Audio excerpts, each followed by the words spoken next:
Hello, good morning बच्चों। मैं आज आप लोग के लिए क्लास 7 का हिंदी लेकर आई हूँ, जिसमें हम लोग आज पढ़ेंगे पाठ 3 पुष्प की अभिलाषा। पुष्प की अभिलाषा के लेखक हैं माखन लाल चतुर्वेदी। ये कविता 3 भागों में बांट दिया गया है और पहले हम इसका शब्दार्थ जानते हैं, उसके बाद इसका भावार्थ जानेंगे। तो देखिए, शब्दार्थ दिया है चाह। चाह यानी इच्छा। सुरबाला, सुरबाला कौन है? देव कन्या। बिंद यानी छेदा जाना और छेद कर। सम्राट, जिसके अधीन कई राजा रहते हो उसे सम्राट कहते हैं। सौ यानी मृत शरीर। इठलाऊ, नाज नखरे। हाँ तो बच्चों, चलिए आप लोग अब इस पुष्प की अभिलाषा का भावार्थ समझेंगे। पुष्प की अभिलाषा का 3 कड़ी में दिया गया है। चलिए पहले कड़ी को समझाते हैं। चाह नहीं मैं सुरबाला के गहनों में गूथा जाऊं, चाह नहीं प्रेमी माला में बिंद प्यारी को ललचाऊं।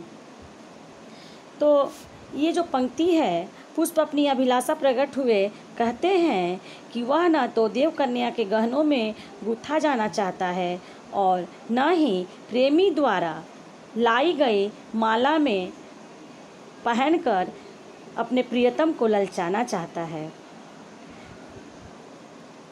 कवि ने पुष्प के माध्यम से देश प्रेमियों की हार्दिक अभिलाषा प्रकट की है। किसकी अभिलाषा प्रकट की है? देश प्रेमियों की। इन कवि का कहना है कि राष्ट्रीयता की भावना से ओतप्रोत देशभक्त न तो किसी पद पर आसीन होने का इच्छुक होता है और न ही सम्मान प्राप्त करने के लिए ही बेचैन रहता है। इसलिए इनकी अभिलाषा है कि अपनी मातृभूमि के मान सम्मान की प्राप्ति के लिए मर मिटना अच्छा है। इससे उनका जीवन सफल हो सकता है।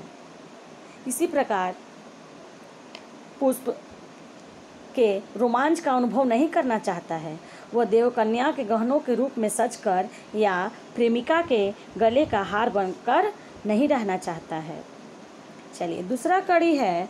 चाह नहीं सम्राटों के सौ पर हे हरि डाला जाऊं, चाह नहीं देवों के सिर पर चढ़ूं, भाग्य पर इठलाऊं।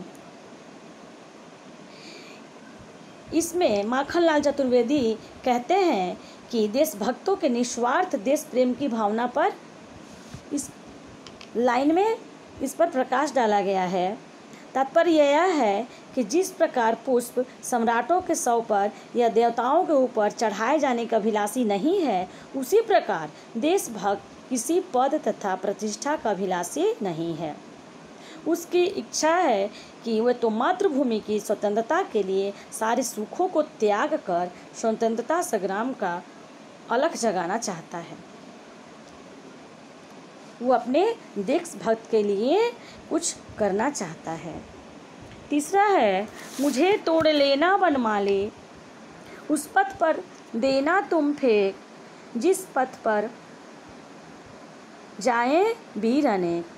मुझे तोड़ लेना बनमाली, उस पथ पर देना तुम फेंक, मातृभूमि पर शीश चढ़ाने, जिस पथ जाएं वीर अनेक। देखिए, कवि कहते हैं कि जिस प्रकार पुष्प देशभक्तों के जाने वाले मार्ग पर बीच कर धन्य हो जाना चाहता है, उसी प्रकार देश प्रेम से आने वाले सपूत उस रास्ते पर अपने प्राण को अर्पित करना चाहता है। जिस रास्ते पर यानी मार्ग पर चलते हुए आज़ादी के दीवाने अपना सब कुछ न्यौछावर कर देते हैं, उसी मार्ग पर मुझे बिछाए जाएं, तब मेरा जीवन धन्य होगा। पुष्प के तात्पर्य यह है कि रोम रोम में राष्ट्रीयता की भावना को उबाल भरती है। वैसे देशभक्त मातृभूमि की बलि देवी पर प्राण त्यागने में ही अपने आप को धन्य मानता है, क्योंकि मातृभूमि ही सर्वोपरि होती है। मातृभूमि में ही हमारी भलाई है और देश की सेवा के लिए सभी मर मिटने की इच्छा रखते हैं। इसलिए पुष्प का यही अभिलाषा है कि हमारा जीवन धन्य हो जाएगा अगर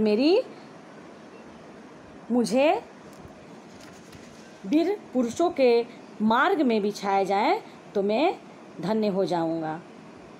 अब आप लोग इस कविता के शब्दार्थ और भावार्थ को समझ लिए होंगे, तो आप लोग क्या कीजिएगा, इस कविता के शब्दार्थ को याद कर लीजिएगा।